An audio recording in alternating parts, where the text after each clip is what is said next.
Hello Ibran, আসসালামু আলাইকুম। তো আজকে ছোট্ট একটা ভিডিও নিয়ে চলে আসলাম, আর আমি আন্দোলনে গিয়ে কি করলাম তাই থাকবে আজকের এই ভিডিওতে। তো সব ভিডিও তো নেওয়া হয়নি, আমি আন্দোলনে মূলত ভিডিও বানানোর জন্য যাইনি, যেহেতু কিছু কিছু ভিডিও আছে, তো এই ভিডিওগুলাই আমি অ্যাড করে ছোট্ট একটা ব্লগ করব।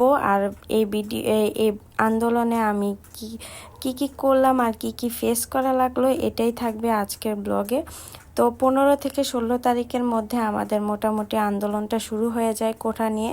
তো ওইখানে আমি 17 তারিখে চাষারা এই কোঠা আন্দোলন অ্যাটেন্ড করি। তো সুষ্ঠুভাবেই আমাদের 3টা থেকে 4টা পর্যন্ত আন্দোলনটা হওয়ার পর তারপরে আমি বাসায় ব্যাক করি। তারপরেই দেখি যে আসলে দেশের অবস্থা খুবই খারাপ, এবং কি মানে টিএসির ওইখানে ঢাকা, সাভার এখানে সবখানেই স্টুডেন্টকে হত্যা করা হইতাছে, নিহত করা হইতাছে, গুলি ছোড়া হইতাছে স্টুডেন্টের বুকে। তো আমরা পরের দিনও সেম 11টার দিকে আন্দোলনে চলে যাই। তো আন্দোলনে যাওয়ার পর পরের দিন চাষারা হামলা করা হয়।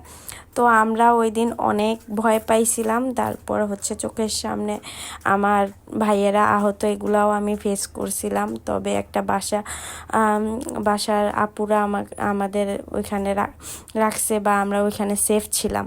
তো অনেক কাহিনী হয়েছে ওইখানে। তো অনেক ভাইয়ারা দেখলাম আহত হয়েছে, গুল্লি খেয়েছে, কেউ মাথায় ছিটাগুলি, তারপর হাত পায়ে ছিটাগুলি খেয়ে তারপরে আসছিল। তো আমরা ওইখানে ভাইয়াদের ট্রিটমেন্ট করেছিলাম। তো তারপরে আমরা 4টার দিকে বাসায় চলে আসছি। আর ওই দিনের নেতৃত্বটা একটুও ভালো হয় নাই, আমরা সবাই ভয় পেয়ে গেছিলাম। তো তারপরে আবার অনেক দিন পর, যেমন 5-6 দিন নেট ছিল না পুরাই অল ওভার বাংলাদেশে। তারপর হলো 6 দিনের পর নেট আসছে। তো তারপরে আরও অনেক কাহিনী হয়েছে, সবাই সব কিছু জানেন। তো এটা হলো আমার সোমবারের ভিডিও। তো শনিবার রবিবারে আমরা চাষারা আন্দোলন করছিলাম। শনিবারেরটাও সুস্থ ছিল, কিন্তু রবিবারের আন্দোলনে পুলিশটা হামলা করছিল। কিন্তু আমরা একবারে শহীদ মিনারেই বসেছিলাম, 4টা পর্যন্ত আন্দোলন করছি। তো সোমবারে আমাদের ঢাকা যাওয়ার মিশন। তো আমি খুবই নার্ভাস ছিলাম সোমবারে। তো আমি কনফিউজ ছিলাম যে আসলে যাব কি যাব না। আমি রবিবারেও রাতেও কনফিউজ ছিলাম। তো সকালবেলা উঠেই আমি ভাবলাম না, আমি যাবই।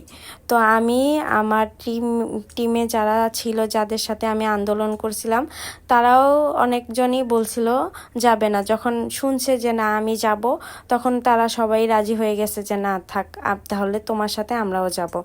তো আমরা যথাযথ সবাই একত্র হয়েছিলাম চিটাং রোডের থেকে আমরা 11:30 দিকে সাভারের উদ্দেশ্যে রওনা দিছিলাম। তো ওইখানে আমার স্টাফ কোয়ার্টার যাওয়ার আগে আমাদের একটা ছাত্রলীগ আমাদের দেখে আমাদের পুরো সামনেই আমাদের বাইক রেখে দিছিল, রেখে আমাদের বলতাছিল যে তোমরা কেন, কোথায় যাচ্ছ তোমরা। পরে আমার সাইডে আপুরা অনেক নার্ভাস হয়ে গেছিল, ওনারা বলতেছিল আমরা বাসায় যাব। কিন্তু ওই ছাত্রলীগ বুঝে গিয়েছিল যে আমরা আসলে ঢাকা যাব। তো তখন আমি আমাদের ফ্রেন্ডকে ফোন দেওয়ার পর ওই ছাত্রলীগটা ভয় পেয়ে চলে যায়, মানে একজনই ছিল। তারপরে গুলিস্তান থেকে আমরা যাই হোক আস্তে আস্তে ভেঙে তারপর গুলিস্তান আসি। তো গুলিস্তানে যাওয়ার পর ওইখান থেকে আমাদের পুলিশ থাকে। তারপর সামনে হলো অনেক মানে সাধারণ জনগণ ছিল, ওনারা বারবার বলতেছিল বাসায় চলে যাইতে, কিন্তু আমরা যাইনি।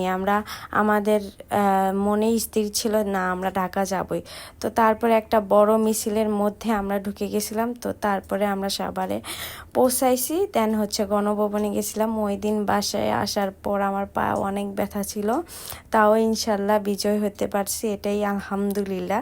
দেন পরের দিন চাষারা গেছিলাম, চাষারার মোমবাতির একটা প্রোগ্রাম ছিল, এটা অ্যাটেন্ড করছি। তারপরে আবার আজকে আমি চাষারা গেছিলাম, ওইখানে সুন্দর করে সবাই আলপনা করতেছিল, সবার ভিডিও করতেছিল। আসলে দেশটাকে এইভাবে দেখে আমার খুবই ভালো লাগছে। দেশটা এখন আমরা চাবো যে দেশটা ভালোভাবে সুষ্ঠুভাবে থাকুক।